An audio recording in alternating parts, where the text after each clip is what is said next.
Hi everyone, welcome back to my channel. My name is Shikha and today in this video I am going to discuss about the topic of active passive voice for past continuous tense. So guys, सबसे पहले हम समझते हैं कि tense कोई भी sentence बनता कैसे है। जब कोई सेंटेंस बनाया जाता है उसमें सब्जेक्ट, वर्ब और ऑब्जेक्ट ये तीन चीज़ें इंपॉर्टेंट रहती हैं। अब हम देख रहे हैं कि ये पास्ट कंटिन्यूस टेंस है। पास्ट कंटिन्यू क्योंकि पास्ट है तो हम पास्ट कंटिन्यूस में हम हेल्पिंग वर्ब सब्जेक्ट के साथ हेल्पिंग वर्ब जो यूज़ करेंगे वो क्या रहेगी, वॉज, वर, राइट। और क्योंकि कंटिन्यूस है इसलिए वर्ब की फर्स्ट फॉर्म के साथ हमेशा आईएनजी लगाएंगे प्लस ऑब्जेक्ट। तो ये है हमारा फॉर्मूला। तो यहाँ पर हिंदी में यदि हम बात करें तो सब्जेक्ट को हम क्या कहते हैं, कर्ता कहते हैं। और ये जो है वॉज, वर, जो था, थी, थे, है, ये सब सहायक क्रिया कहलाती है, सहायक क्रिया। और ये जो है मेन वर्ब कहलाती, मेन क्रिया, मेन प्रधान, मतलब इसको हम मेन ही बोलेंगे, यहाँ पे ज़्यादा हिंदी नहीं जाते। मेन वर्ब के साथ आईएनजी, क्योंकि कंटिन्यूस है, कोई काम जारी है तो हम वर्ब की फर्स्ट फॉर्म के साथ आईएनजी लगाते हैं। और देन ऑब्जेक्ट जो कर्म, क्या काम किया जा रहा है ये हम इसको कर्म कहते हैं, ठीक है। तो ये हुआ हमारा active voice past continuous tense के लिए। अब हमको ये देखना है कि पास्ट कंटिन्यूस टेंस के लिए पैसिव वॉइस किस तरह से बनेगा। तो हमको ये मालूम है कि यहाँ पे कर्ता प्रधान रहता है और पैसिव वॉइस में हमेशा कर्म प्रधान रहता है। तो चलिए कर्म को पहले ले आते हैं। जो पहले मेन रहेगा उसको हम सबसे पहले ले आएंगे। तो ऑब्जेक्ट के साथ, क्योंकि ये क्या है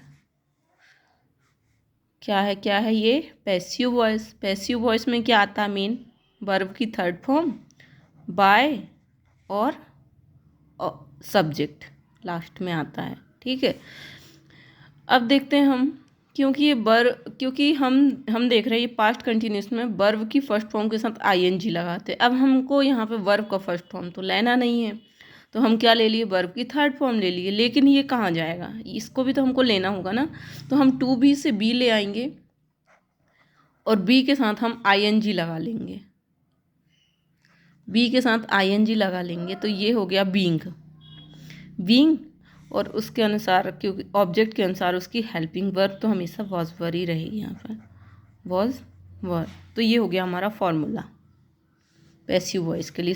क्या, object plus was were plus being plus third form of verb plus by plus subject, ये हमारा फॉर्मूला हो गया, ठीक है। ये तो चलिए एक बार और मैं आपको दिखा देती हूँ कि फाइनल फार्मूला क्या होगा।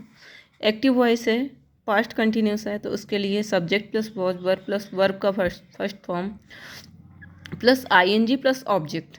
अब क्योंकि पैसिव वॉइस है, कर्म प्रधान है, तो ऑब्जेक्ट ऑब्वियसली पहले आ जाएगा। तो object plus was verb plus being plus third form of verb plus by plus subject, right. अब यहाँ पे देखिए नेगेटिव सेंटेंस किस तरह से बनेगा, subject plus was verb plus not plus first form of verb plus ING plus object. और यहाँ पे देखिए passive voice past continuous negative sentence, object plus was verb plus not plus being plus third form of verb plus by plus subject. अब interrogative है तो सबसे पहले helping verb सामने आ जाएगा। तो was verb plus subject plus first form of verb plus ING plus object plus question mark. और यहाँ पे देखिए, यहाँ पर was verb plus object main हो जाता है हमारा यहाँ पे, इसलिए वॉज वर्ब के बाद object plus being plus third form of verb plus by plus subject. चलिए अब हम एग्जाम्पल के थ्रू समझते हैं। एग्जाम्पल देखिए, I was writing a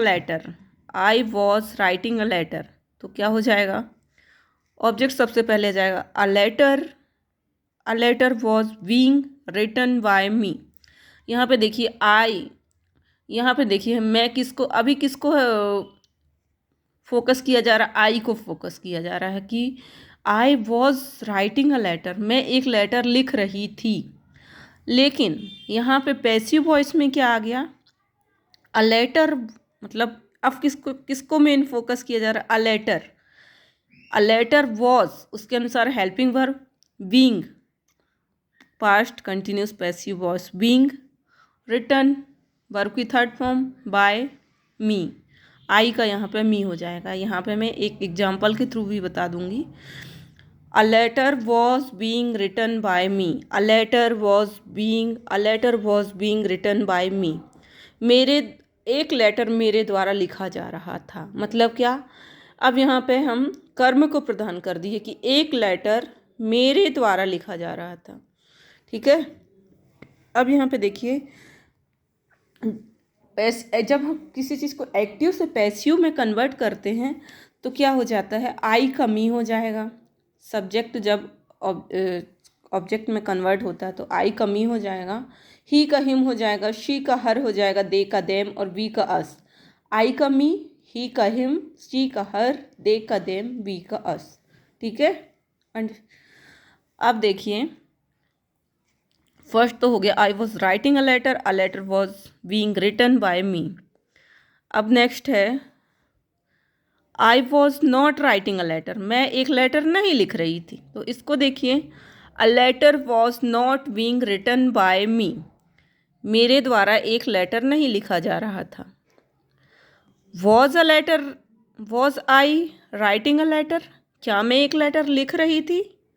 was a letter being written by me, क्या मेरे द्वारा एक लेटर लिखा जा रहा था। अब नेक्स्ट देखिए, we were doing work, we were doing work, हम काम कर रहे थे। Work was being done by us, मेरे द्वारा एक काम किया जा रहा था।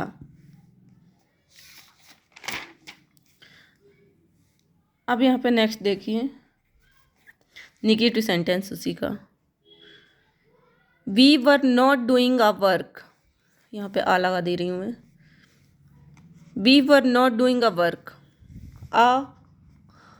अ work was not being done by अस,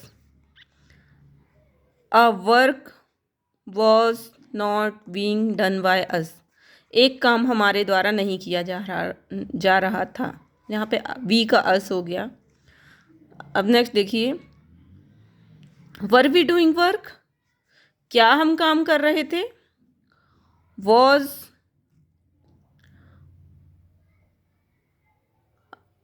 अब यहाँ पे वर्क जो है यहाँ पे एज अ सिंगुलर हम ले रहे हैं, तो was work being done by अस, क्या एक काम हमारे द्वारा किया जा रहा था। He was reading a novel, वो एक नोवेल पढ़ रहा था। तो देखिए, अ novel was being red, read का रेड हो जाएगा यहाँ पे third form. A novel was being read by him, एक नोवेल उसके द्वारा लिखा जा रहा था।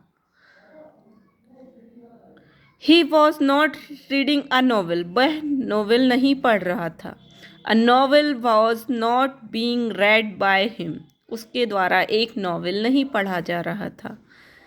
Was he reading a novel, क्या वह एक नोवेल पढ़ रहा था। Was a novel being read by him, क्या उसके द्वारा एक नोवेल पढ़ा जा रहा था। Jiya was driving a car, Jiya एक कार ड्राइव कर रही थी। A car was being driven by Jiya, एक कार ड्राइव की जा रही थी, किसके द्वारा, जिया के द्वारा। Jiya was not driving a car, Jiya car drive नहीं कर रही थी। A car was not being driven by Jiya, एक कार जिया के द्वारा ड्राइव नहीं की जा रही थी। आप इसका स्क्रीनशॉट ले सकते हैं। अब नेक्स्ट है,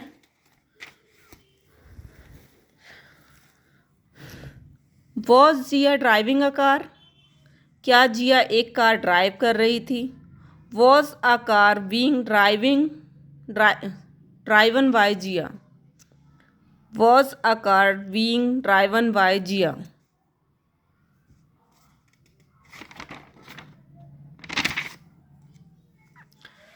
she was plucking a flower.